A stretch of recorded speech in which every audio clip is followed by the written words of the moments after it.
What's going on, everybody? It's your boy, Coach Smook, and we here this morning early with it, here for your coverage, getting closer and closer to the game of the century, game of the year, my fault, not game of the century, but we're getting closer to that day, man, getting closer to that first playoff matchup against the Michigan Wolverines. Got your Alabama Crimson Tide arriving in Pasadena on yesterday. Yesterday, we arrived in California, guys. Guys looking good, man, looking excited to be there. As you come in, don't forget to drop likes, man. Make sure you're subscribing if you're not already a subscriber. Thank you for pulling in today, man. Covering down for Kyle Henderson as he's traveling to Pasadena, California. And it's looking like it's shaping up to be a good trip, man. I got to talk to him this morning. He's excited. A lot of the content you're going to see this weekend will be live, up-to-date content. You'll be getting live reactions from myself, Coach Sean, Coach Jay, Around the Table Sports Ty. Hayes will be in here soon, sometime this weekend. So you guys will have a full slate of content when it comes to Alabama football and coverage for this weekend coming up. And as you all know, we face off against the Michigan Wolverines Monday, 4 p.m. Eastern Standard Time, I believe, is the kickoff time, is when they're going to start the festivities. Let me finish setting my screen up, you all, and we're going to jump right into it. Like I said, I appreciate everybody pulling up today. Everybody that's pulling up. I'm going to start from the top. Whitwill Sports is in the building. Roll Tide. Lynn Russian is in the building. Nacho.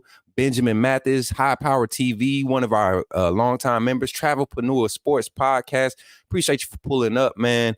My guy, my people, Marquita Ruggs is in the building, one of the members of the channel. Good morning. Roll Tide. Yes, Roll Tide. Let me see some elephant emojis in the chat. Susan is in the chat. Marcus is in the chat. Paul is in the chat.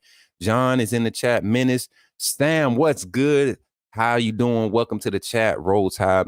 Tom Milroy is in the chat. What's up, Tom? You in here to crack some jokes today, man? I'm ready for him. I heard that Terrion said he was coming back next year, but I don't see that. And I heard Kobe might enter the transfer portal. Jeff, you coming in with the I heard's already. AC, what's good, man? Roll Tide. Everybody in the chat, Roll Tide. Appreciate y'all for coming in and showing love.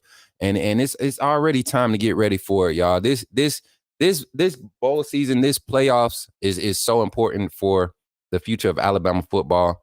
And I think we just need to embrace it and enjoy the process right now. Good morning, Todd. Good morning, everybody jumping in. Embrace it and enjoy this, man. I think the players have bought into this mindset of moving forward. And I think they're going to be ready for this game, guys. We're going to dive into the particulars of it. But what we're going to do is trying to get something going here so we can have a little vibe today. We're going to be talking a little bit about some of the main things coming up this weekend. First of all, we had some big news come in today about the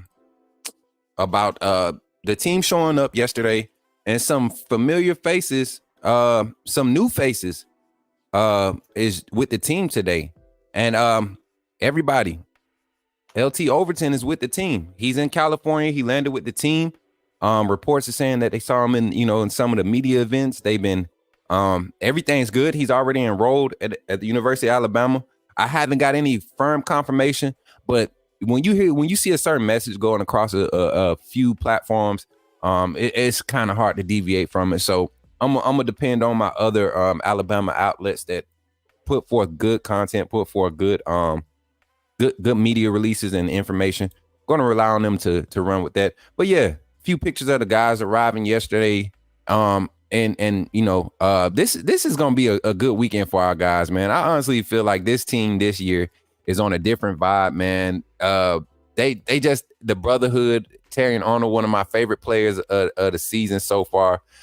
If I could take a moment, I know we want to highlight LT Overton being there, but this guy right here, to me, it's between him, Malachi Moore, and I mean, these guys are really the energy for this team, man. They bring it every game. They bring the energy, they bring the intensity, just like we wanted.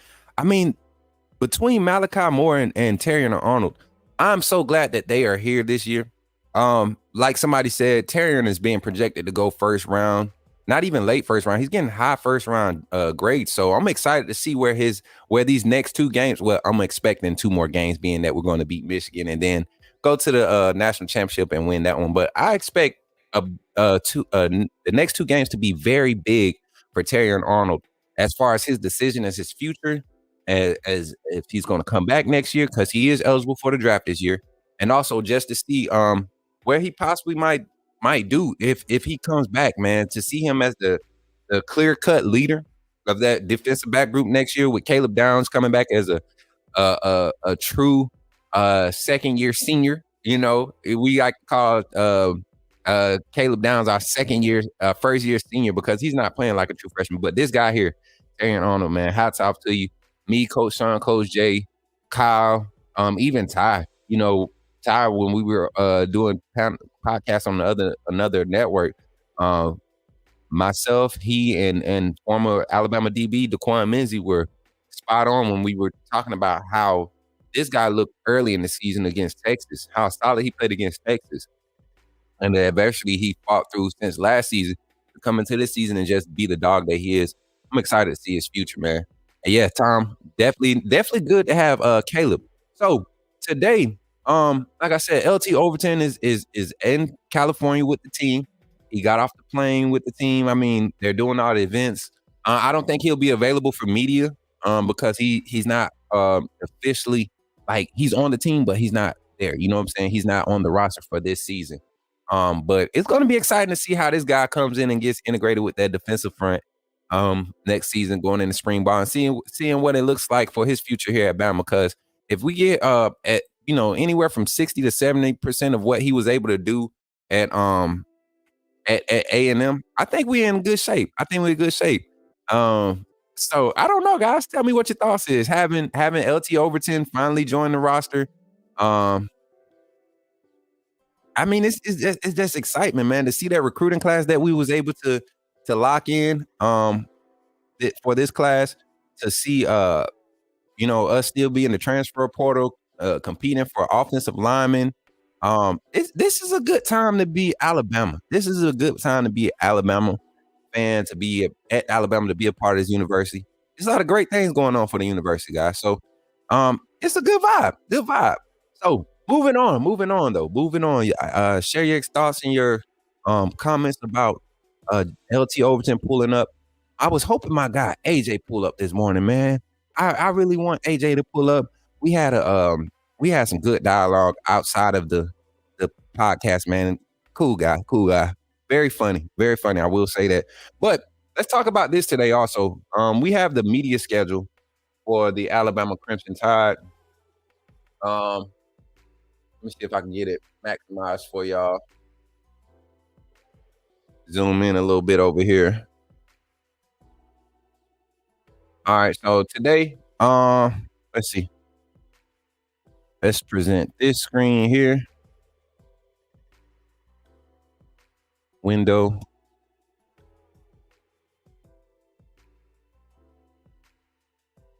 Can we get this in here?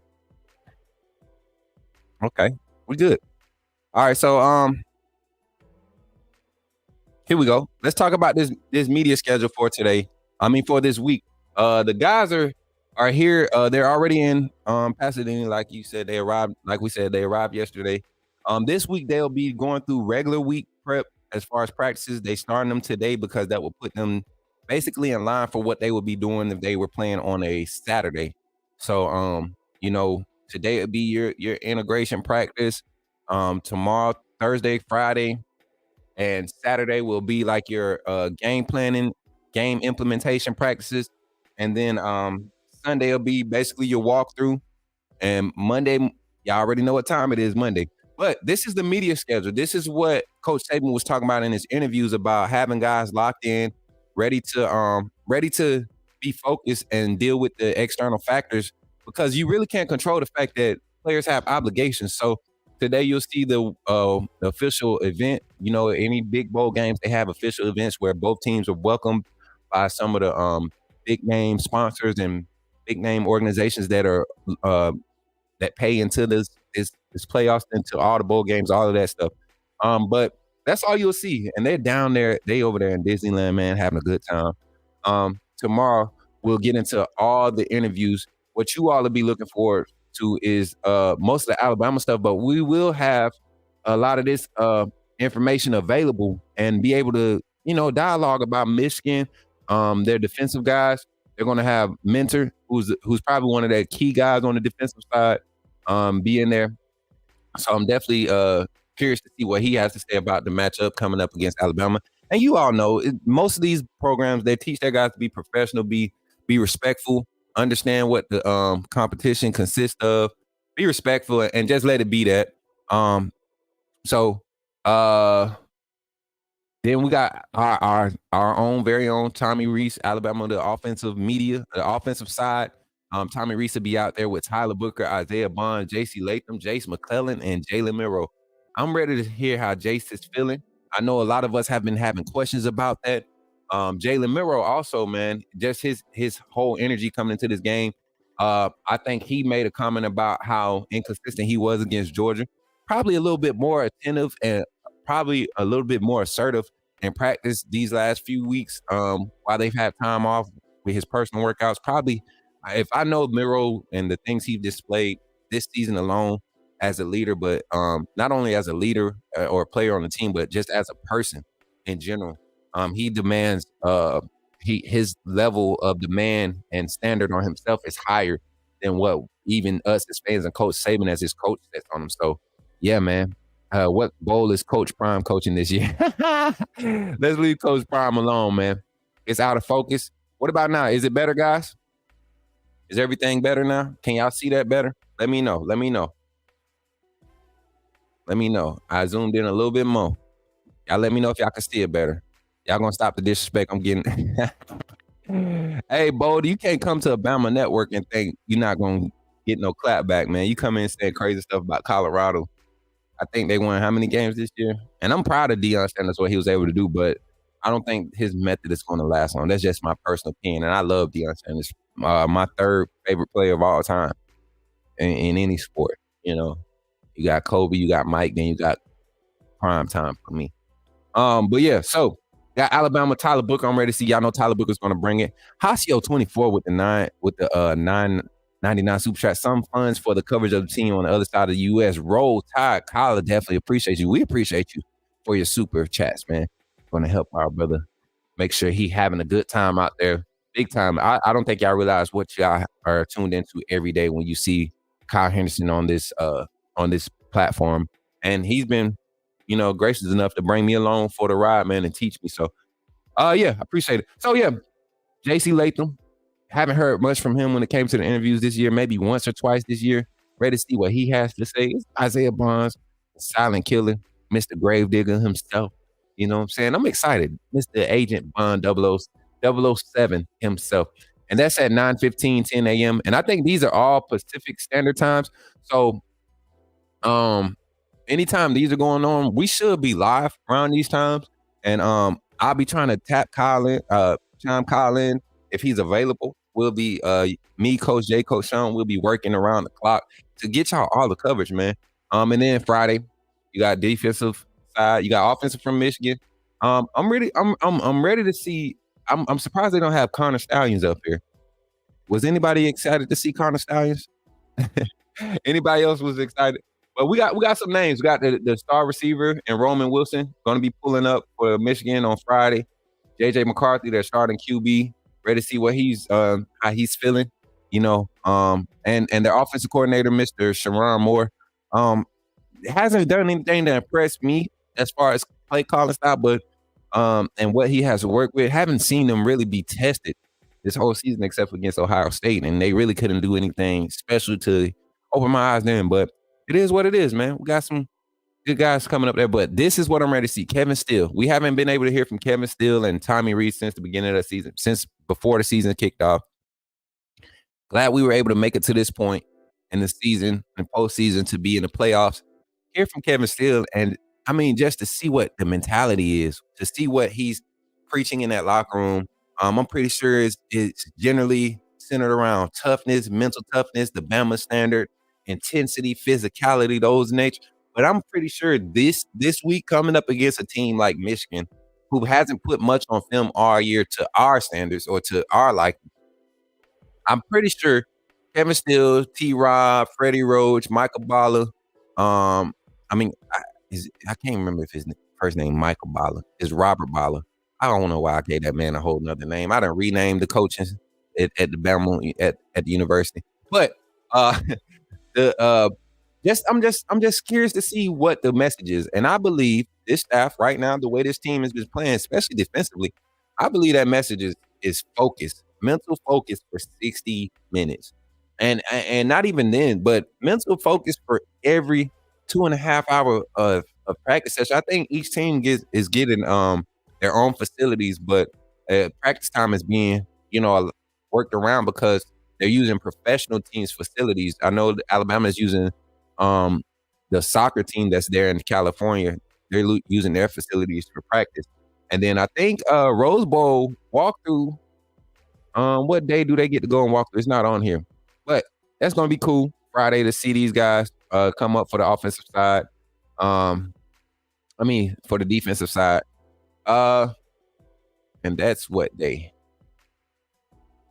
So that's Friday, and like I said, we'll be live, um, covering, giving live reactions to what these players and coaches are talking about. Then Saturday, you know, in the midst of before all the big games and stuff kick out, um, for this Saturday, you'll have Coach Harbaugh, Coach Saban, um, and the team. I'm assuming the team captains for this upcoming game. Um, I know J.C. Latham and Dallas Turner have been captains the whole season. Jalen Milroe also. Kool-Aid being a captain, I think this is Kool-Aid's farewell tour right here in the playoffs. Kid has done some amazing things. A lot of us have been very critical on Kool-Aid only because he's a great player. That's the only reason. He's a great player. You want the best from your great players every time they step on the field.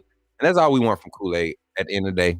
You know, we just want Kool-Aid to be great. We want him to do what he does best, and that's be a great football player. So going forward, guys, today is an exciting day because we get to finally jump into the discussion about how this game can possibly pan out. Get my personal insights. I wish I had my bros with me. It just feels more natural with the brothers on. But we could jump into it and get right down to it, guys. Let me pull up the some of the numbers that we was talking about earlier. As far as this matchup between Alabama and Michigan. And as you all know, I'm an offensive guy. So let's jump on the defensive side. I want to talk about personnel, matchups, things of that nature. Real quick. I'm not going to dwell on it very long. We got more topics to discuss. We're actually going to talk about some portal news too here after we give our quick take. And you all will get the full take tonight. Don't forget to jump on tonight. Myself, Coach Sean, Coach Jay will be live tonight. 7 p.m. Central Standard Time, 8 p.m. Eastern. We'll be live, bringing you the in-depth take on this upcoming game between Alabama and Michigan. So let me pull up Michigan's numbers real quick. I can't remember what page I had them up on. But we're gonna pull them up real quick. And as you come in, let me acknowledge some more people. It looks like we got a lot more people coming in, and appreciate y'all coming in, man, supporting the kid today, man. Support your boy. It was last minute. Kyle hit me up, man, and I'm always ready. But today I wanted to make sure it was great. I wanted to make sure it was great because this is a hype game, y'all. I don't think Michigan has seen the level of talent that they're going to be facing this weekend. This upcoming Monday in this football game. So one thing I want to talk about offensively, what Michigan presents as far as their primary threat that they're going to have to be able to establish and have success in order for them to have overall success as a team on the offensive side is going to be their run game. They have a great running back in Blake Corum. He's been there for, I think, 5 years now. He's been in college for 5 years now, fifth-year senior. I mean, hard runner. Doesn't have top end speed like most people are saying. To me, he doesn't. But he is a solid back. Definitely Blake Corum could find great success any conference, any team he played for, whether they had a good offensive line or not. He just his vision. He has natural vision. He's always, his the way his base is when he's running, the way his pad level is. He's always staying low to the ground. He could get in and out of his cuts at a low level. That's something that you like to see from a running back. At 5'8", 213, he's a little bit smaller. We kind of faced a similar style running back in Deuce Vaughn last year in the bowl game against Kansas State. And you saw how that panned out. Yeah, shifty, quick, can get behind that offensive line and get lost. But he can get the job done. He can definitely get the job done. He has been getting the job done for Michigan. It looks like we got some Facebook Live action going on too, y'all. Let me pull up the Facebook chat too. Can we pull up? Oh, we don't have the Facebook chat up. I wish we could, man. Let me see if I could pull the Facebook chat up, y'all. I didn't know we was live on Facebook too. Let me see. I'm sorry, y'all. Sorry for interrupting my take, but I want to acknowledge all the fans today. And Kyle told me to be natural, so this is me being natural, man. I love to interact with the fans. I don't know about y'all, but I love to interact with you all.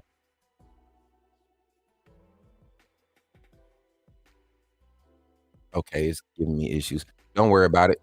But yeah, so let's go to this roster, man. Like I said, Blake Corum, and everybody on Facebook side, appreciate y'all for pulling up. I can't see the comments right now, but I definitely will come back from my personal page, Facebook page, either my content page or my personal page, and I will acknowledge each and every one of you. Sorry, I can't have your comments on the chat on the screen today, but I'm gonna fix it. I'm gonna fix it.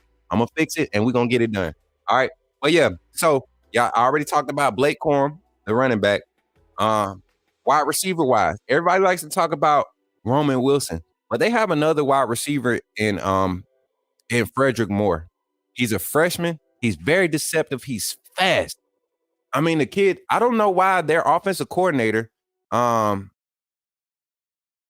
tried to at least put, because JJ McCarthy has a solid arm. I'm not gonna say he has a great arm. He has a solid arm. He has his arm could do a lot better than what Auburn had to deal with and Florida had to deal with this season. JJ McCarthy could definitely give a lot of teams in the SEC, because I'm an SEC guy, Alabama SEC guy. When I look at players in other conferences, I try to see how they would. I try to project how they would contend in this conference, and I believe JJ McCarthy with a decent team could definitely do some work. I see a comment. Diddy D said Carson Beck is better than JJ. Carson Beck is better than half the quarterbacks in the nation right now.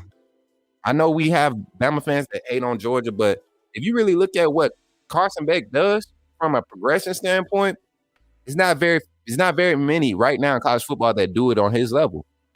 That's Michael Penix, that's Jaden Daniels, that's Bo Nix, Caleb Williams, all those quarterbacks that were getting all this hype before the season started. Carson Beck was a low underlier, and he was able to do some things this year. Look at the numbers, look at his gameplay. He's a leader. I think they made him a game manager too much this year. If they wanted to let him rip the ball, I think they could. They have receivers, they have the athleticism at tight end. They have the offensive line. I think Mike Bobo probably just needs to open it up a little bit more to see more out of Carson Beck. But I agree. Carson Beck is definitely better than JJ McCarthy. But this guy, Frederick Moore, and of course, there are other wide receivers, their primary guy, Roman Wilson. He's probably going to be their go-to guy in that offense, in the passing game, passing attack. And their tight end, he can definitely get out. Colston Loveland, I like that kid, man. Hard worker, physical, likes to get out there on the edge and block. He and AJ Barner, and I think this kid is number 17, Marlon Klein. I've seen that kid get in and get in on some key, like design QB runs. They like to get those tight ends split out to the bunch formation, or they have a tight bunch and get those tight ends as their interior, their number 2 and number 3 guys from the perimeter, and they pull those guys just like you would pull a guard and a tackle off the line. They pick and pull, man, and it's kind of hard to get off of that if you're not a physical secondary. So, and of course, I don't see anything on their offensive line that gives me worse. But JJ McCarthy in the back at quarterback is definitely an X factor for them. If he can get going or get some type of confidence going early, he can definitely present some problems. And that's just with his arm talent. Like I said earlier, he's not very talented. He doesn't have a very strong arm, but he is confident in where he throws the ball. And we've seen confident quarterbacks look like Heisman, world beaters when they play against Bama when they have a chance to show up. So if there was a game to see JJ McCarthy show up and act out, it would definitely be this one. Biggest game of his career by far. Last year they kind of blew a head gasket and folded. I don't know. I can't say that about this team this year, this Michigan team, because they've only had one game where they experienced any serious adversity. Even the Penn State game, they never had to deal with an offensive threat. Ohio State game, they never had to deal with an offensive threat. They played against some quote unquote solid defenses, but a lot of those numbers are padded, and you all know my reasoning behind that. So if I had to talk about a few key factors for Michigan to have success, it would be with starting with Blake Corum, running through him, getting your wide receiver, your secondary wide receiver, and Frederick Moore, the freshman, getting him on some streakers to make us respect him over top, respect the passing game over top. Roman Wilson is going to be a key contributor if he can get open and get some catches, get in a rhythm, and giving JJ McCarthy time to make decisions and make plays like he does. This is not a rhythmic Michigan State. This is not a rhythmic Michigan team. They really just go and grind and get it out the mud. However, they get it. So let's get into it now. Defense, for our defense, in order to stop this offense, this is what I've been watching. I watched the Penn State game, right, and I saw a lot of plays where Penn State guys were just literally out of place. And hold on one second, y'all. And so a lot of the guys were just out of place. They weren't in place to make plays. A lot of things were happening to where guys were just not taking the right angles when guys put it in the fridge. My wife had a pot on the little stove, guys, so got a little steamy in here. I'm sorry. We good though. I think we good. All right, my bad. But yeah, so Penn State just had a lot of bad angles. They don't have a talented defensive front like Alabama does. They don't have the size up front Alabama does defensively. I also saw Maryland have success in the second half against Michigan.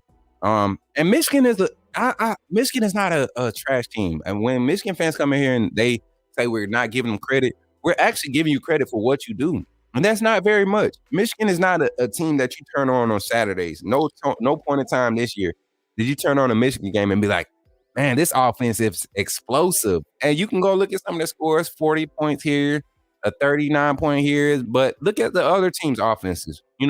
Anytime you go out there and these offenses, not because of your defensive skill or your defensive pressure, you're not creating turnovers. You're creating enough turnovers, but you're not like number one and number two in creative turnovers. You're going against offenses that's been the highest ranked offense you've been able to go against is 41. I think it was 41 in the nation offensive overall productivity. And that was Maryland. Ohio State wasn't even in the top 50 this season. So is Michigan's defense really good? No. Is their offense really that good? They put up points and it's not like they just explosive. So for that reason, Alabama has traditionally nor this season, we haven't been exposed by teams who can't create multiple big shot plays or multiple big key plays.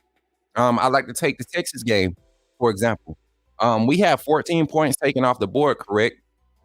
But Texas was able to produce 4 key big shot plays that created a level of momentum that allowed them to sustain and capitalize every time they had an opportunity. They have the speed on the perimeter that can match, that can outdo, at that time, a young Caleb Downs and a new Jalen Key, uncomfortable Trey Amos. It was a lot of players out there being thrown into the fire for the first time, and overall, the players handled it well for the experience level that they brought into it. Alabama players. But you take what they took in that loss and you match it up against everything that we've seen from that point on. I look at Michigan's offense and I get Kentucky, Arkansas style feels. Meaning, And a lot of people are not going to understand this, or if you do understand this, give me some fire in the chat if you do understand this.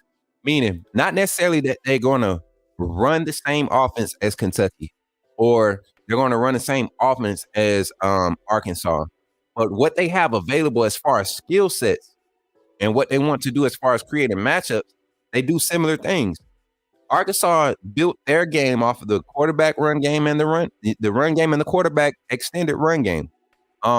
Kentucky with Devin Leary, guy that's supposed to have this unbelievable arm talent, but didn't have the wide receiver depth or the abilities at wide receiver to expose or utilize his arm talent. They had to pick their spots. And when Alabama can limit you to picking their spots, that means we're picking our spots too. And when you have an aggressive defensive play caller like Kevin Steele, in a game where he know you're limited on the perimeter, he wants to try to keep the ball in your quarterback's hand as long as possible. Meaning, how do you do that? You disrupt reads early. I see a lot of pressure being walked down. I see Kool-Aid, Trey Amos, Terrion Arnold, Caleb Downs, Malachi Moore, those guys that are able to walk up close to the line of scrimmage and run support and coverage, those guys that don't have over-the-top responsibility, I see them, hopefully we can see them lessen those cushions as far as that depth as far as alignment. When they're aligning in the secondary, close that gap a little bit and be a little bit more physical this game with their receivers and make them prove that they can beat us over top. I don't see and we talked about this last show, Coach Sean, Coach Jay, and myself. We talked about if Alabama is able to come out in a base look with too high safety and contain everything that Michigan is going to try to throw at us, this is not a good game for Michigan. Now, let's move down a level. Let's go to the linebacker level. Alabama's weakest point has probably been at the linebacker level. And I'm going to say that with some specifics. More specific, the interior. The interior line is where we've had our problems.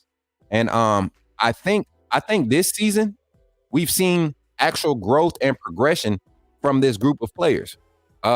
Being that they came in, Deontay Lawson with a lot of experience, Trez Marshall, experience from Georgia. You know, didn't play a lot of snaps at Georgia, but he was there for 4 years, I believe. And just a fifth-year guy. Those snaps and that experience matters in big games like this. Jahad Campbell was able to come in and gradually grow. He got thrown into the fire early, and you saw his natural ability, and then you saw the skills start to develop on the back end, which is a great thing. That's more testament to Robert Balla and the rest of that staff. I forget the outside linebacker, Cole Hutzer. He left. He just left. We got the new guy in from Michigan. Supposed to be working with these guys soon. So it's good to see those guys just continue to develop. But Robert Balla in the inside linebacker room with Marshall, Lawson, you got Campbell, you had Blackshire. We even saw some Jeremiah Alexander at the inside linebacker position. We saw Sean Murphy get some snaps and pick up, garbage pickup time or whatever, closeout time, whatever you want to call it. We saw these guys develop throughout the year and just begin to play with some fire and some speed, man. And it's good to see that happen at the times it did. One game I really want to highlight, honestly, is the Alabama versus Georgia game. I don't think we're giving this team enough credit, especially the inside linebackers, Trez Marshall, Deontay Lawson, Jahad Campbell, and Kendrick Blackshire, for the type of run fits and run support that they provided against Georgia. Georgia has an offensive line that just leans on you for 4 quarters, and it's hard to get past that O-line. But for those guys to be able to fit and take on some of those blocks, you saw the early hole be created with Milton broke for, I think it was like a 18 or 22 yard run touchdown. You saw the linebackers take like a not necessarily a bad angle, but get caught up in the mess a little bit too early.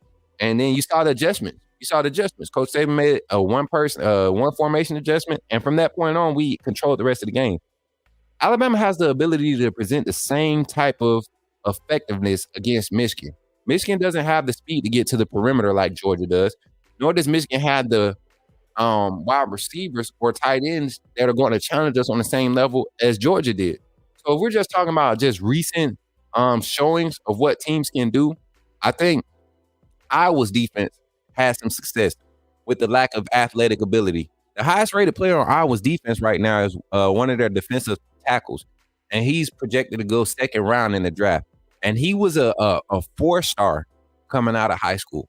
That's their highest rated player over there. And I don't get into stars and ratings and things of that nature all the time, but what I do pay attention to is what happens on film. Iowa is a team that has to play. They have to play together. Not one player is going to go out there and wreck anything. Iowa is a team that does everything together. The problem is when a team like Iowa can have success against you when they have literally no dudes, and I'm not disrespecting any player from Iowa. They're all D1 players, but there is levels to this thing we call as football, and this game we call football, and there's levels to evaluating players. It's just some things that some players can do and some players can't. Alabama has 10 or 11 players on their defensive starting in that base formation, 10 players. I'll give them 10. Given that defensive tackle his due, his credit. Given that Iowa defensive tackle his credit, there are 10 other players on that team that really can't even, they probably would have seen third string at Alabama if they were to go to Alabama from that Iowa defense. And they were giving Michigan fits. So you raise the talent level a little bit, you change up the scheme, you give yourself more ability to do more as a defense. And when I say do more, I mean really let guys do what they do. You get to let your corners cover, get to let your safety sit over top and run fit if he needs to. And then you can walk your strong safety down in the box at any time because you're not in fear of getting beat over top.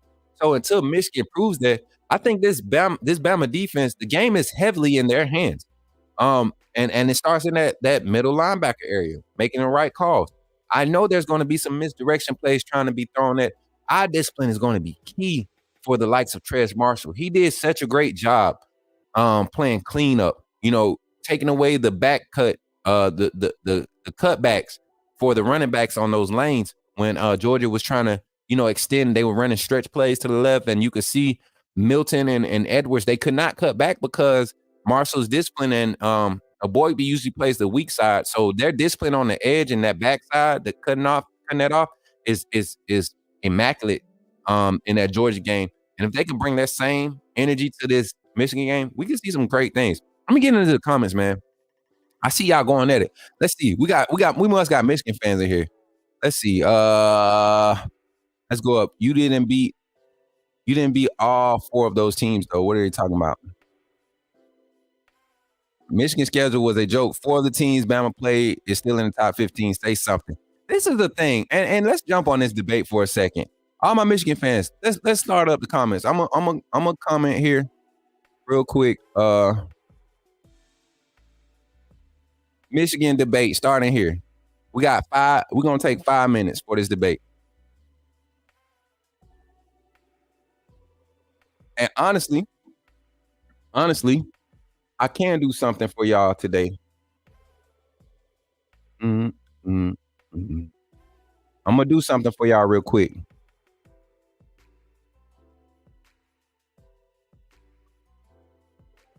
If you really want to get in here and you want to dialogue real quick, and I'm pretty sure it's a few of y'all want to.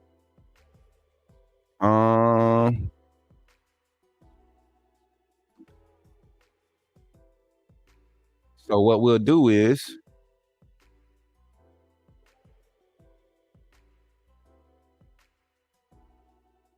all right, check this out, chat. So what I can do is if you really want to jump in and share your thoughts, I'm gonna give everybody 5 minutes to get in here on this right here. This is something new that we're going to do for the coaches show going forward too. Here's a link here. There's a waiting room on that link. You create your profile. There's a waiting room there. You have to give the app access to your microphone and your camera, but I can bring you in, right? And we can talk and we can dialogue. This is not a phone line. This is a chat room. You can get in voice chat. Make sure you have good connection. Make sure you have your headphones. Make sure you don't have anything playing on in the background, just so we don't have any copyright issues. But there's the link. You can click on that link if you want to, and we can get in here. Hi, CEO. What's up? I see you in there. See, he's already in there. Let me see.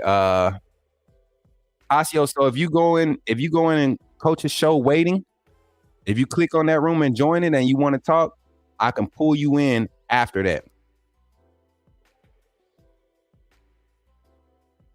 Oh, let me edit this. Hold on one second. Gotta change it.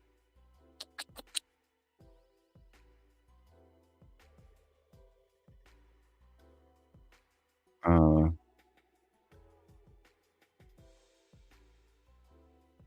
my fault.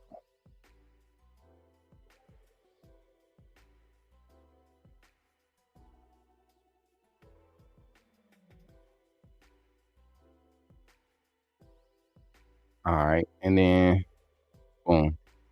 All right, here we go, y'all. Here go the right link right here. I gave y'all the wrong link. But Hasio got in the network. Here you go. JJ is getting demolished. Hey, man, I don't know, man. I really Hey, you right. I am. I want to be able to acknowledge y'all, man. This is one thing about Bama football on YouTube. Kyle Henderson, myself, Sean, Coach Jay, we are really big on connecting with y'all, man. We are really big on connecting with y'all because y'all are the reason why this show gets the type of exposure and the type of credibility it does. Yes, we go behind the scenes and we talk to our connects and get in touch with people and try to find out the inside scoop, but your viewership is what makes us. So even right now, if you all can just share this on Twitter right now as we continue the conversation, it can help us grow and you all can definitely start getting your voice heard. So if you all are jumping in there, let me know. I'll check it periodically. I'm gonna pull it up over here. Fort Knox. Just yeah, look, we got people pulling up. So if you look at voice channels, yeah, I see you. I see y'all. So first I got Diddy Dumb. I'm gonna bring Diddy Dumb in and we're gonna see how this goes, y'all. See if I can get him in here. Yo, Diddy, how you doing, brother? Let me know if you can hear me. Let me know. Let me know if you can hear me. And Diddy, you got to unmute yourself. Okay, he left. He left. So we do have the room open. If you want to come in, unmute yourself and coach's show waiting, and then we'll bring it in. Let me edit this real quick.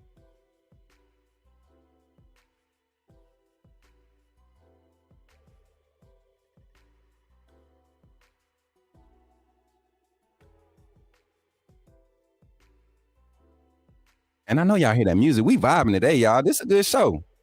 Open chat with me. We out here. All right, so back to it as we get ready to bring somebody in. We'll have Fort Knox come in here in about 3 minutes. So, but to finish my take on this, to finish my take on how Alabama's defense matches up against Michigan's offense, I think this defense is going to be overwhelming. The front. This is my last point. The front, our defensive front, the likes of Tim Keenan, Jaheim Otis being healthy 100%. That was one of the first things that I heard was reported. These guys are healthy. We have a healthy team right now. Devontae Smith on the back end is healthy, but up front to have Keenan, Boygby, Otis, Smith, Tim Smith, James Smith is a young guy who's hasn't been able to get in that rotation early. Come to find out, he's been battling injuries. You know, he's healthy. Payne. Let's get Payne in there and let him get. I think that Auburn game helped Payne Latham grow up a lot. They got beat up a lot that game. They got handled a lot by that Auburn offensive front and what they were doing as far as pulling guys, getting new guys in front of them, making their eyes look different spots. I think it was awesome to see that growth in that game and for us to come out and win with that one. But this defensive front is going to give the like of Michigan, Michigan, their right tackle, Trent Jones, horrible. And this is not an assessment of this young man's character. This is his skill on the field, and his skill on the field says he cannot handle the likes of a Chris Braswell, of a Dallas Turner, of a Justin Boybe, of a Jaheim Otis. Their right tackle, Mr. Trent Jones, is not built for guys like that. So you're going to have to commit resources. You're going to have to commit AJ Barner, probably your better blocking tight end. You're going to have to commit him to play aside and chip, and commit him to pass pro. They already implemented in their run game. They love to use their tight ends in their run game. They love to pull their tight ends fit, basically put them at H, fit them like fullbacks in the dives. They'll give them counter looks where the tight end will pull across the formation to the opposite side to seal the end or to clear out an end or outside linebacker. So they're going to have to really use those resources in order to get this defensive front from having, what we call red eye, meaning, once they see blood, man, it's kind of hard to stop doing what you're doing. And I think Kevin Steele is going to rely heavily on four-man stunts this game because McCarthy is going to try to get out the pocket. He's going to try to use his legs. He knows. I think Harbaugh and that staff knows his legs are important in to beating Nick Saban in general. Any Nick Saban team, we've struggled with athletic, mobile quarterbacks that knew how to use their legs. True, it's all fine and true, but this team right here, McCarthy doesn't possess that same athletic ability. He's fast, but the athletic ability that we saw from the likes of Jaden Daniels, that we saw from the likes of Quinn Ewers, had a lot of key conversions with his legs. Even the quarterback from USF, the way he used his legs was effective. USF should have never been in that game. Of course, we know what the game was about, but that guy, man, if he goes into the portal, that'll be a lot of top end Power 5 schools that will give him a look. Who else have we seen this year? Jackson Dart. To me, JJ McCarthy is a great value version of Jackson Dart. Jackson Dart has the better arm talent. He's just not as composed. He gets in his emotions a lot. One thing about McCarthy, he gets rattled very easy, and he doesn't see through the progression. He sees his read, and he kind of delivers. He stare downs his reads, and if they're a good one, it looks good. When it's a bad one, it's horrible. Auburn quarterback was more athletic. I can't remember the kid's name, and not Ashford, but the starting. Can't think of his name right off the top of the head, but yeah, he was definitely more athletic. Appreciate that little tidbit. And with that being said, man, we got Fort Knox. I want to say this is Mike Fort in the chat. Is this Mike Fort in the chat in the car? Wait, I'm about to pull you in, man. Yo, is this Mike Fort in the chat? What's going on, Mike? How you doing today? Welcome to the show, man. Bible Football on YouTube with Kyle Henderson. I'm your guest host for today, Coach Smook. You've been following, man. Appreciate you for pulling up, showing love. So I think you're a Michigan fan, right?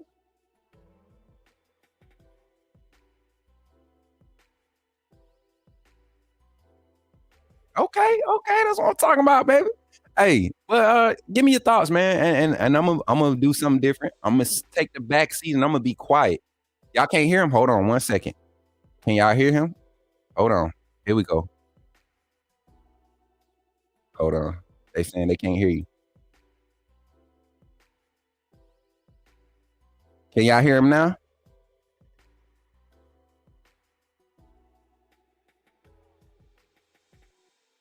Talk to me, chat. Let me know. Okay, y'all can hear me, but not Mike. Give me a second. I'm gonna make one change, and then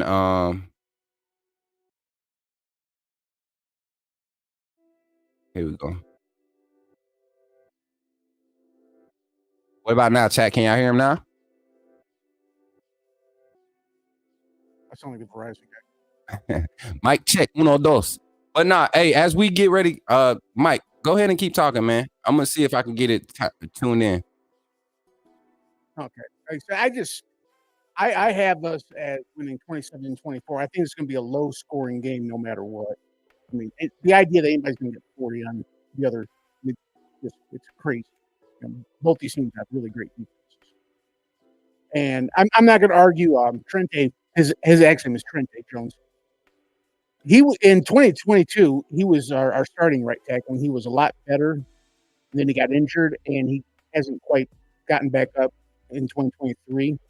And we've had to move Barnhart in from right tackle to right guard because our all-star Zinner got hurt. He's gone. Yeah, I'm sounding shaky. Nah, you good. They You know, they give you your trash talk, man. You in the Bama. Oh, Yeah, they hear you though. That's why I want to make sure they can hear you. But go ahead, man. okay. So yeah, I mean, we do have some line thing to figure out. I mean, our line isn't bad, but the thing is that we're coming off back-to-back more award seasons.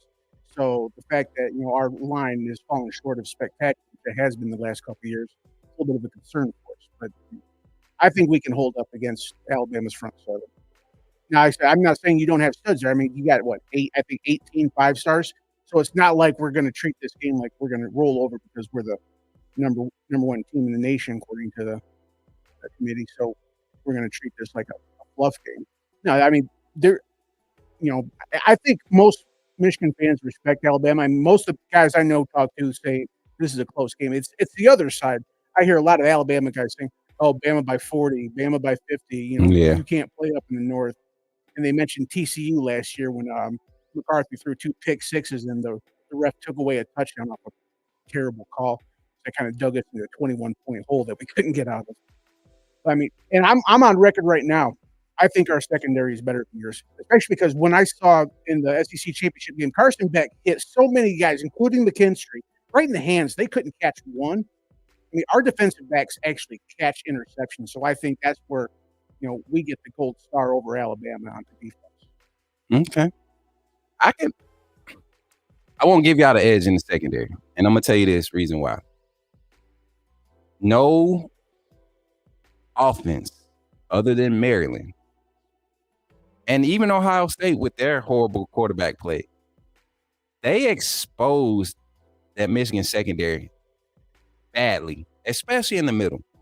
And I won't necessarily put that on your secondary. Your linebackers can't cover in the middle of the field for nothing. And your safeties, they have to play over top because that's how your defense is schemed. Your defense relies on the front to handle the front and your back end to kind of just make up for what doesn't happen up front, which is not a good thing when you have the likes of Isaiah Bonds, Jermaine Burton, Amari Knee Black, Kobe Prentice, Kendrick Law, Jace McClellan, Roydell Williams, like those type of weapons, Jalen Milroe, those type of weapons that you have to contain for 60 minutes. It's hard to do that with the lack of athletic ability that Michigan possesses in the secondary. And I'm gonna say this, and I want you to think about this before you think I'm just not giving y'all credit. Look at what Maryland was able to do, and with Khalil Tonga-Valor, who's probably it's a reason why we call him Turnover T. The kid just he has to turn the ball over in order to have a good game. That's just how his career has been. But he doesn't possess near the strength or the athletic ability that Jalen Milroe possesses, nor does he possess the arm talent. And there were 4 key passes in that game where if Talia just lets the ball go for a receiver, your safeties are out of position multiple times, and your I forget the corner's name on the left side. Which one plays corner on your left side? Usually plays the strong. I want to say it's Well, our strong one is Will Johnson. I want to say number 12 is the one that I said would be keyed. And we're going to get into this discussion a lot more deep, but to entertain this conversation right here, number 12, is that doesn't he play corner? Josh Wallace? Yeah, Wallace does. Okay. So yeah, well, our CB2 is, it kind of varies because we haven't had that lockdown CB2. Right. Will Johnson's our obvious CB1, but we're trying to figure out, who the guy is going to step up on the weak side, and we haven't really figured that out yet, even right now because you're kind of 1-1A. Right, and that's what I'm saying. Like you behind him, I think y'all are letting 2 freshmen go at it behind him. So you got to I don't see the advantage for even with Will Johnson. He hasn't had to cover anyone this season but Harrison, and even in that was a team effort. That was, like I was stating earlier, they Michigan is a team effort defense right now. They don't have studs out there that's just not in your front, your defensive front. Yes, you have a few guys, but we'll talk about it another time. But the secondary, what you said, for y'all to have a better secondary, I think we've just seen a lot more talent, lot more day one NFL ready guys, and we've been able to produce. We've been able to keep those guys below their numbers. You're going to get yours with Malik Neighbors. You're going to get yours with Brock Bowers. You're going to get yours with, who else beat us bad as far as receivers this season? I can't really pinpoint any major names, but Neighbors was probably the only one that scared me throughout the season. But there were others who statistically had better numbers than what Michigan has seen all year. So that's my reason for giving Alabama the edge in the secondary. Y'all have some dudes, like you said, Will Johnson is probably the only legit guy that I'm really am. Page, your strong safety, hard hitter. Page, yeah. Rod Moore, Mike Sanders. Still, I mean, I can keep going. I mean, how many cornerbacks do you think are able to jump a route on Marvin Harrison Jr. to pick them? I mean, that's not something that even above average cornerback can do. Well, with the style that with the way Kyle McCord was not putting that ball out there, I don't care if it's a pick or a PBU, man. The fact that Alabama defensive backs have our two boundary corners are the highest rated corners as far as, and I mean literally at the end of the season, number 1 and number 2, Kool-Aid was number 3. Terrion Arnold was number 1 and Kool-Aid was number 3. As far as success against the pass, defending the pass, as far as the highest percentage, and then in phase, it's a great that they do where the DB is in position and how his play on the ball is. These two guys are highly rated. You know, I don't see Josh Wallace. I don't see Will Johnson. Will Johnson is at number 29, and that's good. You know, of all the DBs in the nation, you number 29. I think that's real good.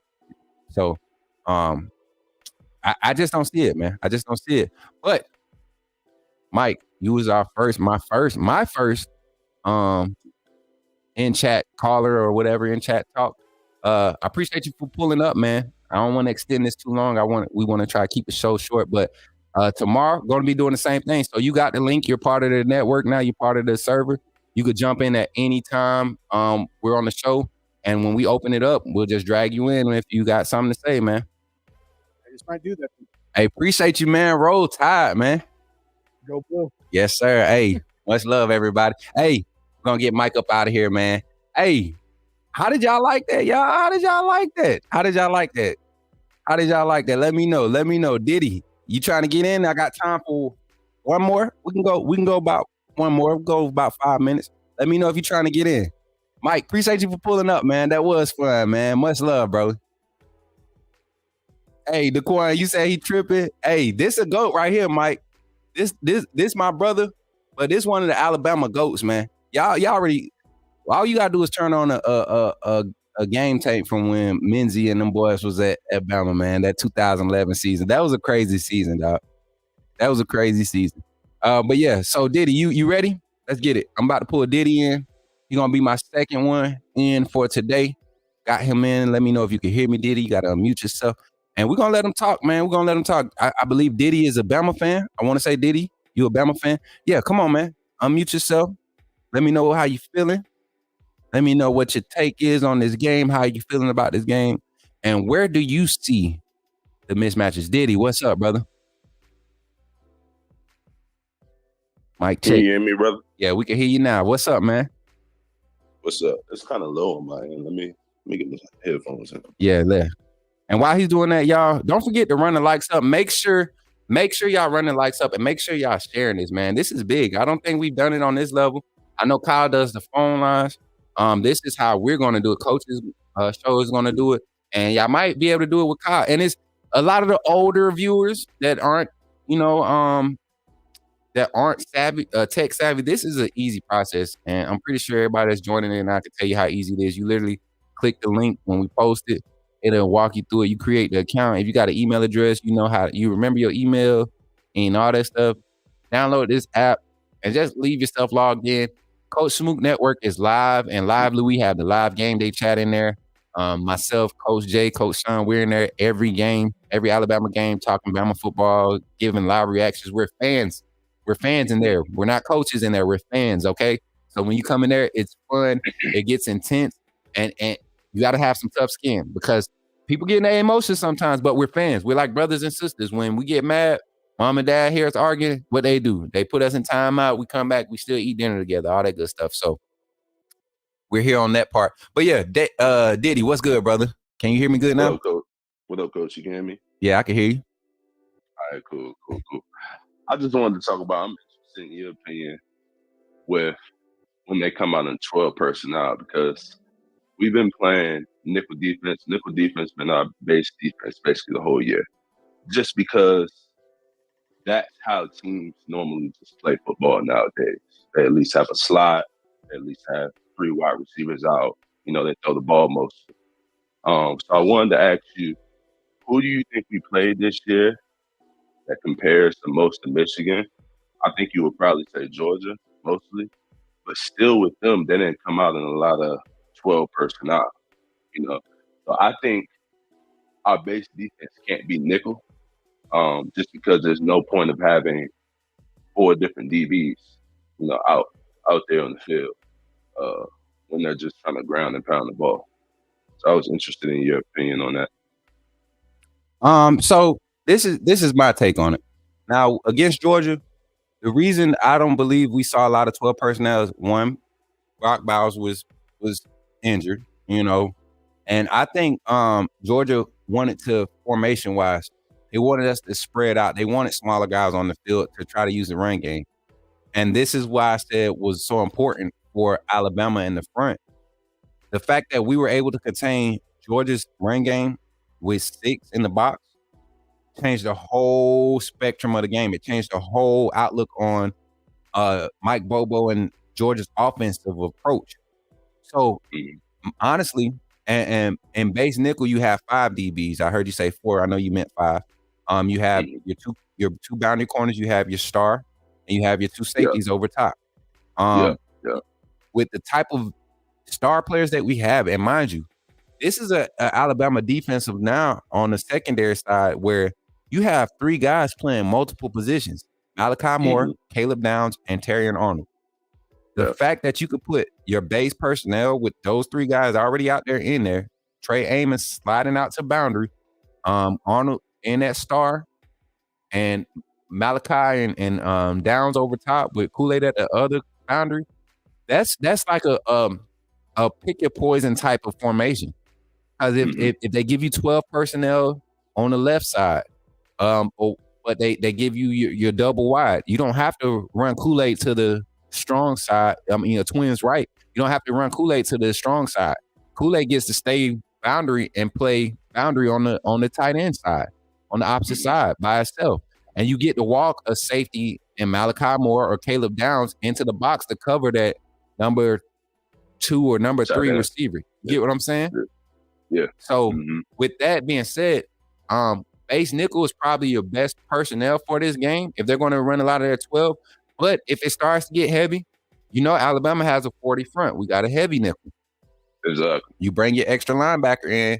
You put Dallas or Braswell as one of your true DNs, and you bring in as a DN, and you bring in a true DN such as a Boyd B, and you have Otis inside with Keenan. They're basically your tackles. They're playing the 1 and the 3. So it's those type of things as far as personnel.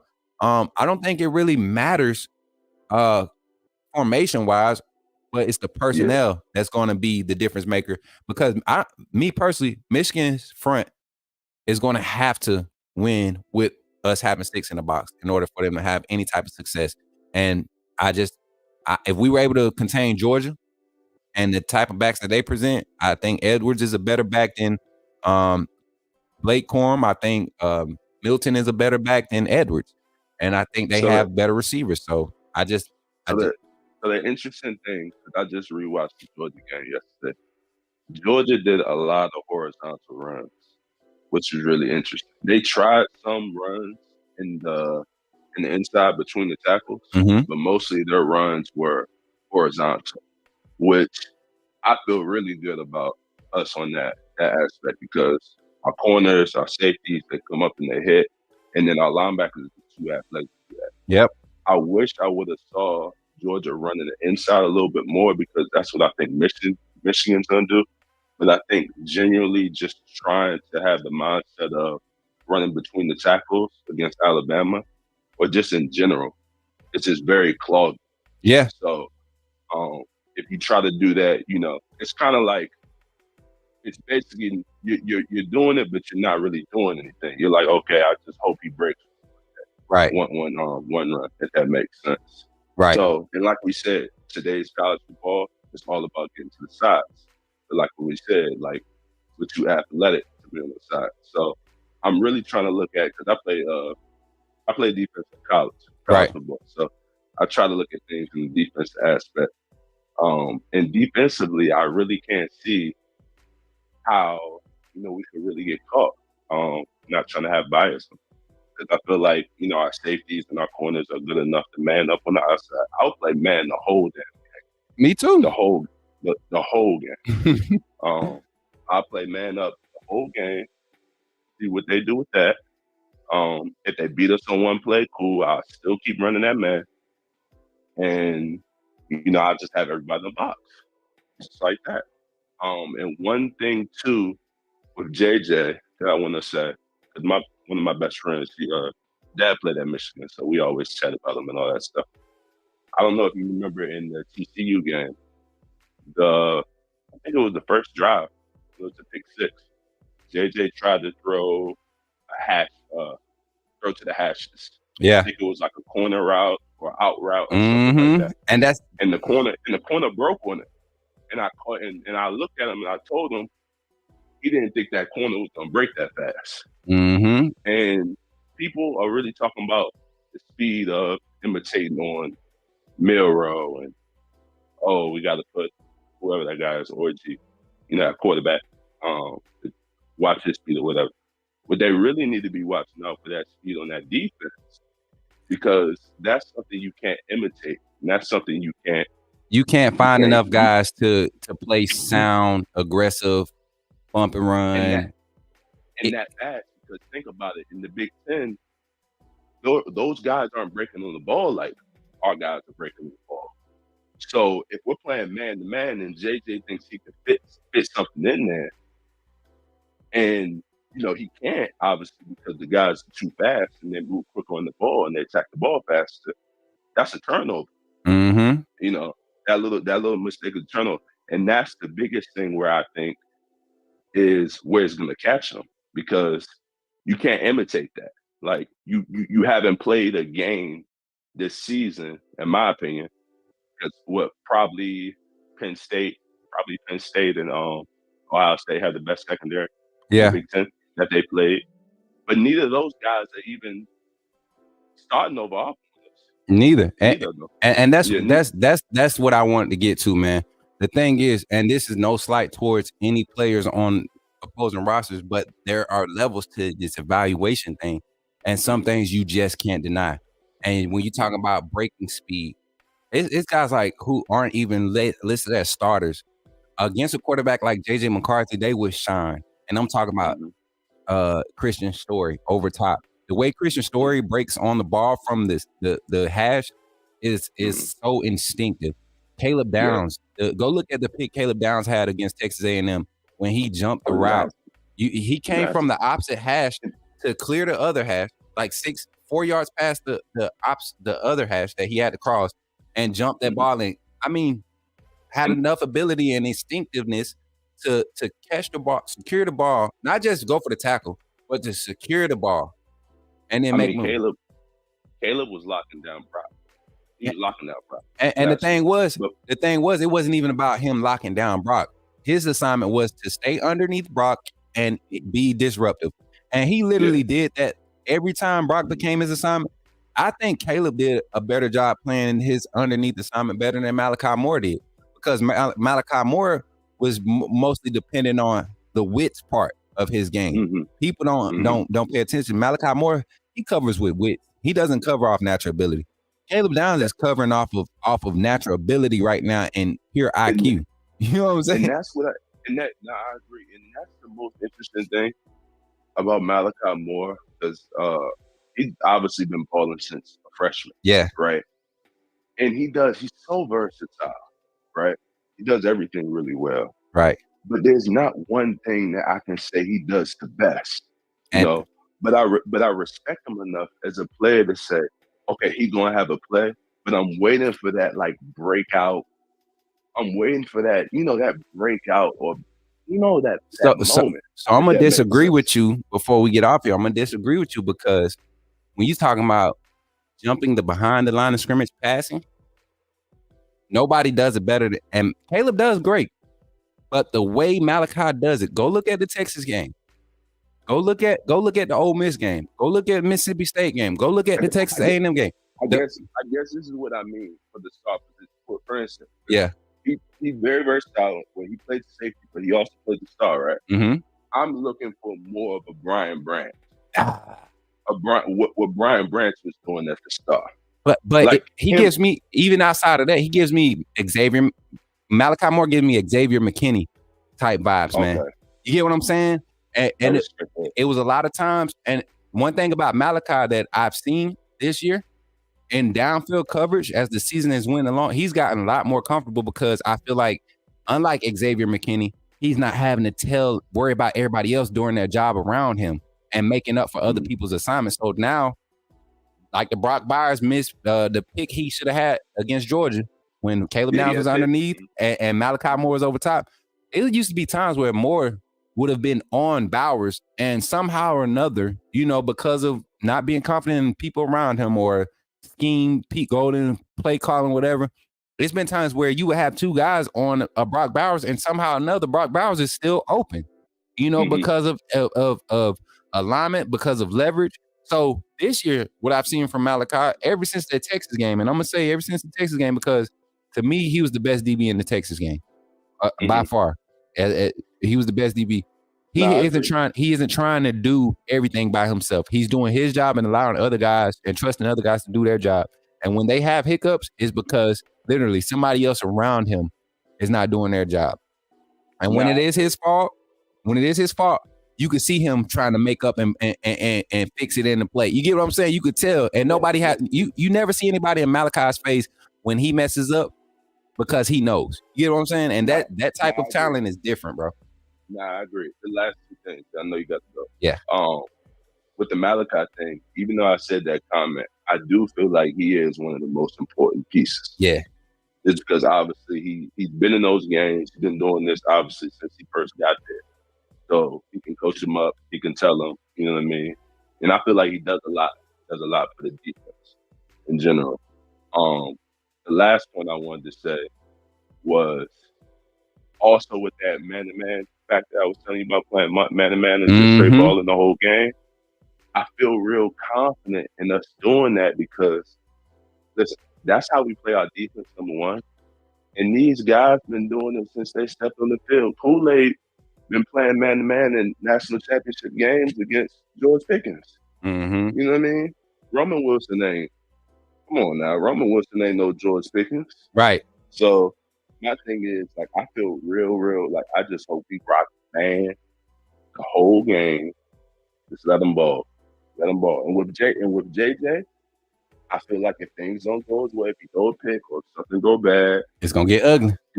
It's gonna get ugly because everything been going good for them. It's crazy. It's crazy. I don't think it's gonna be JJ. I think it's gonna be the coaching staff, Jim Harbaugh, doing what Jim Harbaugh does.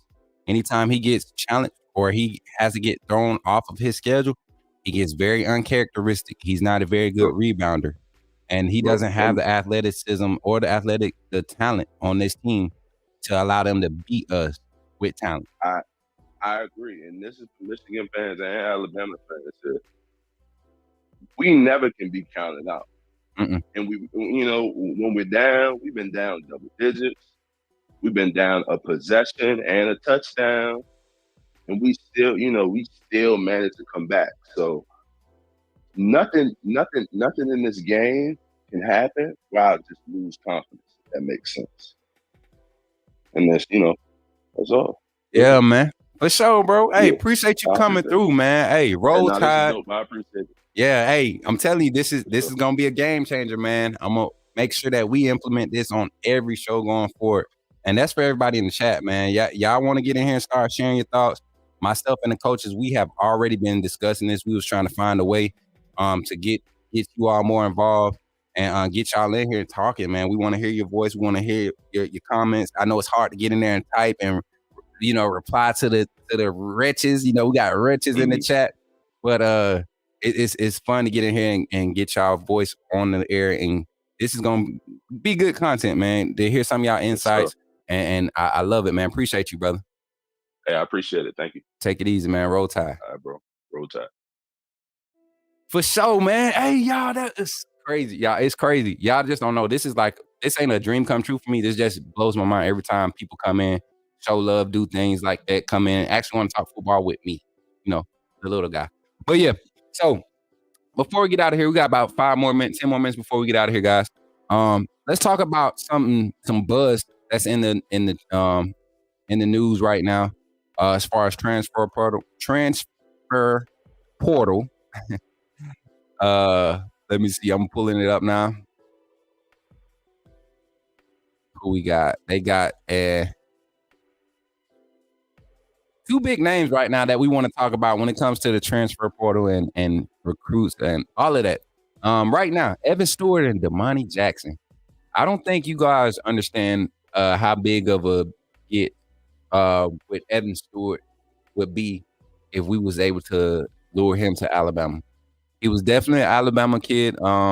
He was projected, we were in the running during his original recruiting.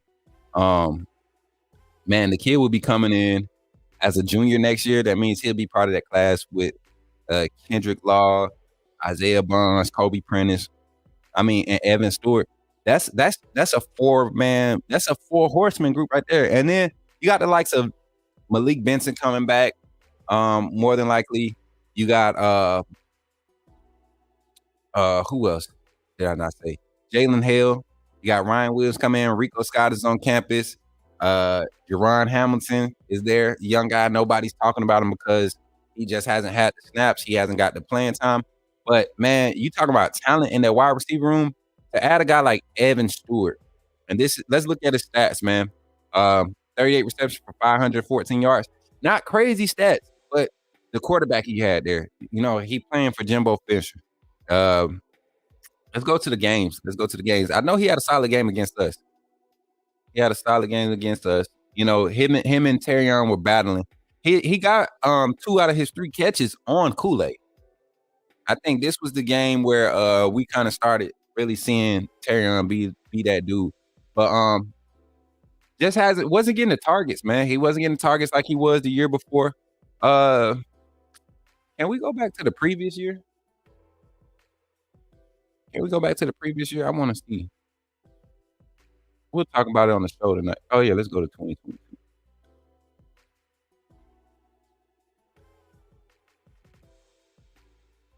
They're not going to give it to us? Okay, here we go. All right, this is last year. All right. So, the kid can put numbers. He can put up numbers. 53 last year, 649. But he's at A&M.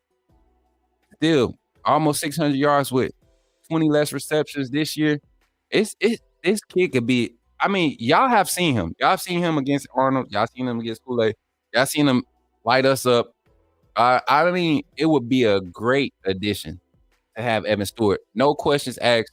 6 foot, 175. I think he's close to the 185 mark now. Looking at him, just looking at him on film.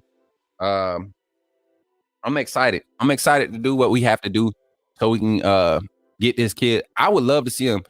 Probably would be like our number 2 burner with Bonds and Law. Well, number 3 because you got Bonds and Law coming back. He's just so shifty in and out of his breaks, man. Top of his route running is there.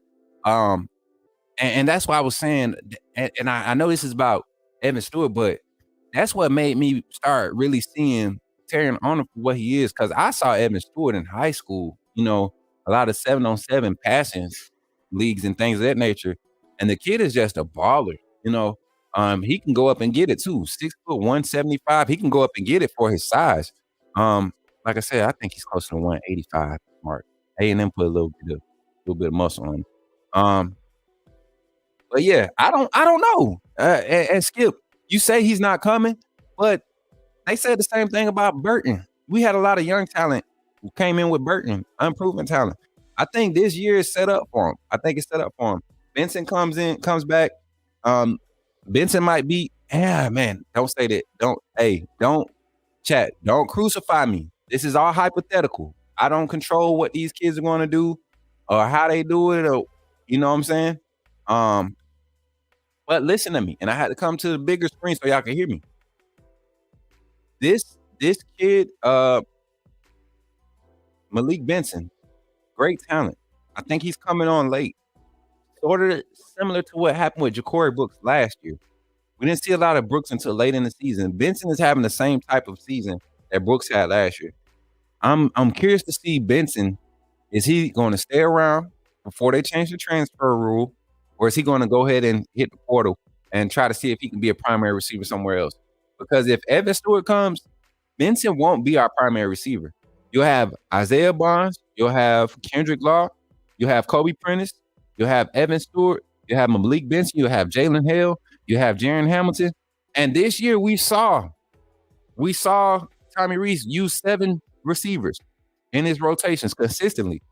6 to be 100% honest, because Knee Black isn't technically a receiver, but he splits out there a lot.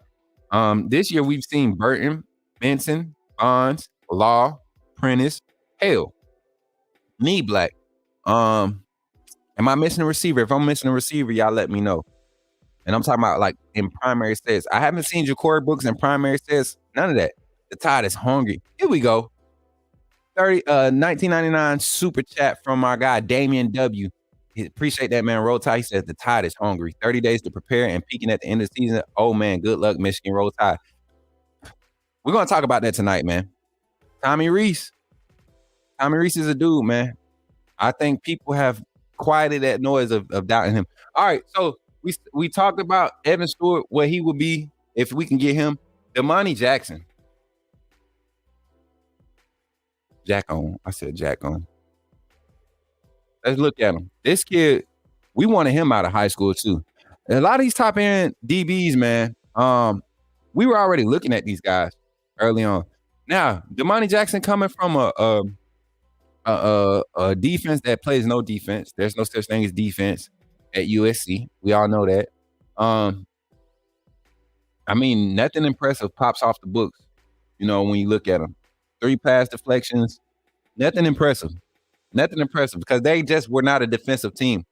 But I did want to go to his highlights, but we can't play it. I won't play it. But the level of talent that this guy possesses from high school film, what you're able to see, it's not like many people test his side of the field. And it's kind of hard to get any stats when nobody's throwing your way.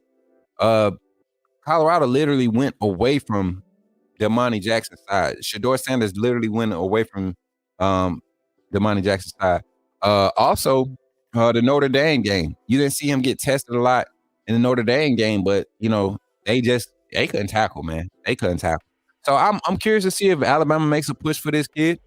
I don't think so. I think we're kind of set in the secondary as far as proven talent and the amount of depth that's leaving this year. I think we've seen enough second group guys that Coach Saban is probably he might go out and get a more true boundary corner. And this guy would be feasible to me, in my personal opinion.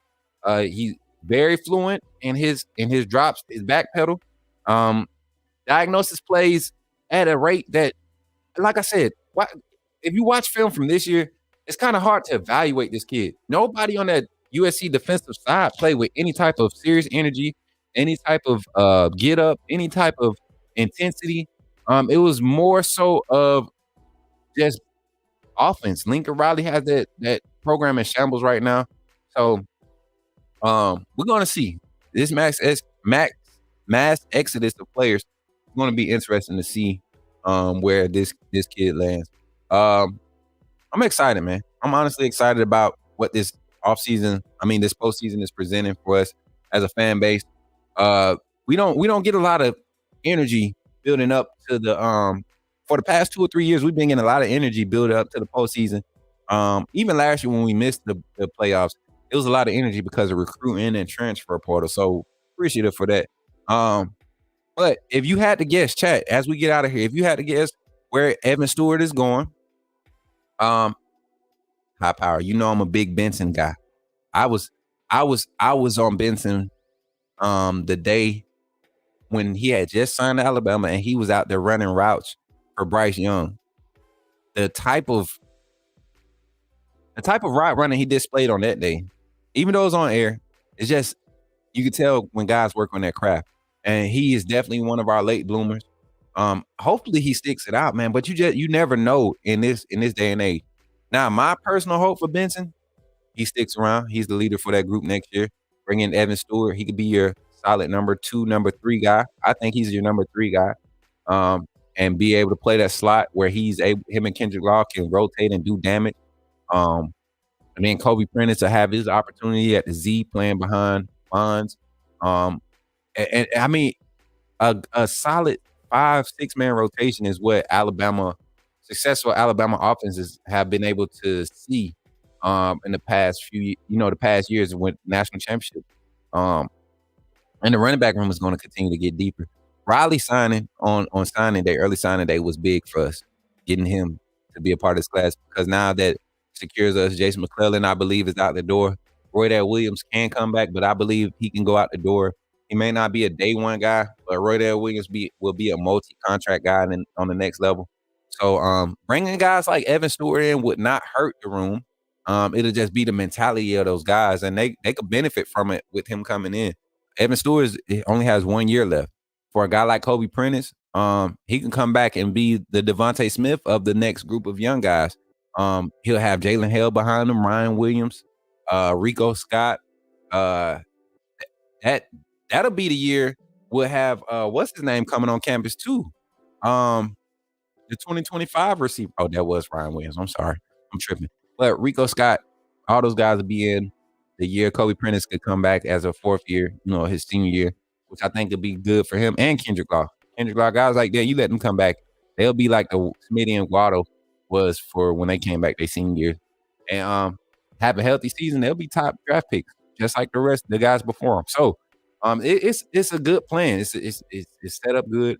If they're watching this, they might buy into what I'm saying. They might hit me up, might use me as an agent, So Bama Nation, if y'all could help you, but I'm just playing. But yeah, today, y'all, we've reached peak viewers. We peaked at 328 live viewers. 328 live viewers. Y'all pulled 300 people pulled up to Bama football on YouTube with Kyle Henderson and kicked it with your boy Coach Smook. Don't forget to tune in tonight. We got the coaches show coming up tonight, man. It's gonna be a good one. I think this one is probably gonna be a little bit more intense because this is game week for real. This is game week. Next time you see us, we'll be you'll be seeing us the rest of the weekend, but the coaches panel together, all 3 of the coaches together. Next time you'll see us, we'll be post game after we play Michigan next Monday night, post game. And believe me, with the win, y'all remember how we came in against Georgia? It probably won't be as much, because we had to bring it back in, bro. That game we had to let them emotions out. We was trying to get it out before we got on stream, but it just wasn't happening. But as we get out of here, don't forget, man, like, subscribe, continue to support Kyle Henderson, myself, Coach Sean, Coach Jay, Around the Table Sports with Ty Hayes. Continue to support, show love, share the content, Twitter, Facebook. Make sure you follow me on all platforms at Coach Smook, especially on Twitter. If you haven't followed me on Twitter, please go hit your boy up on Twitter. I'm trying to reach 700 before the end of the day. We're at 694, I believe. Oh, never mind. Ooh. Hey, y'all just got your boy up to 712 followers on freaking Twitter, y'all. Hey, shouts out, man. Woo, I was asking for 700 before the end of the week, but you guys have followed me and got me up to 712. I'm definitely going to get on Twitter right after this show, give a thank you post, and then we're going to continue the Bama content. Y'all know I'm always about the petty post. I'm about the football talk. I'm about the entertainment. I love it, man. I like to interact with all fan bases, not just Bama. I like to interact with all fan bases. So I appreciate y'all for getting me up over 700, and showing our love, man. Let's go ahead and push for that 800. If we can get 800 before the game for kickoff, I might do a prize giveaway or something. Might do like a little Cash App giveaway. You never know, man. Might shoot somebody a little something, put you in a drawing for a little something, man. And yeah, man, it's gonna be a good one. It's gonna be a good one tonight. Again, tune in tonight. The show is set. Let me pull it up. Let me make sure I give y'all the right time. And if you just turn your notifications on, if you subscribe and turn your notifications on, you won't miss the show. So let me see. Tonight's show is at what time? I want to say 8 Eastern Standard Time. Coach's show. Yeah, tonight, 8 Eastern Standard Time. Turn the notifications on. I'm gonna copy this, and we about to do our. Here goes the link to the new show for tonight for me and the coaches. And be looking out for content all day from everybody, man. We might jump back in here and might be some breaking news.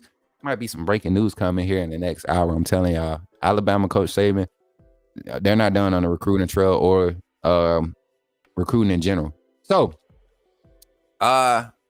with that being said, man, roll tide to everybody. Shout out to my bros, Sean, Coach Jay, Coach Sean. Shout out to Kyle Henderson, Bama Football on YouTube. Shout out to Bleacher Report. Mr. Ross over at Bleacher Report. Appreciate you for coming through today. I saw you in the chat for a little while. Much love, man. Shout out to all the former Bama players and alumni. Saw my brother DeQuan Menzie pull up in here. Roll tide to you, brother. Know he's going to be front and center watching that game. We might have him on the show here in a few, here before the game, the end of the year with the national championship and in sight. So I saw somebody say Brooks transferred. Yeah, what up, Katrina? Hey, and for the last time, I'm gonna run it down. I'm not gonna deviate from what we do, man. Shout out to everybody with the super chats. Hasio24, some fun. He said the funds was for Kyle, out there in Pasadena. Kyle out there in Pasadena, Cali. I need to go to Cali, y'all. I need to go to Cali. And shout out to Damon with the 1999 super chat, man. Damon W. Roll tide to both you all for the super chats. That's it for now. See y'all tonight, 8 p.m. Eastern Standard Time, 7 Central, with the coaches, Coach Sean, Coach Jay. And we'll be here for our show, man. Love y'all. Roll tide. Have a good one.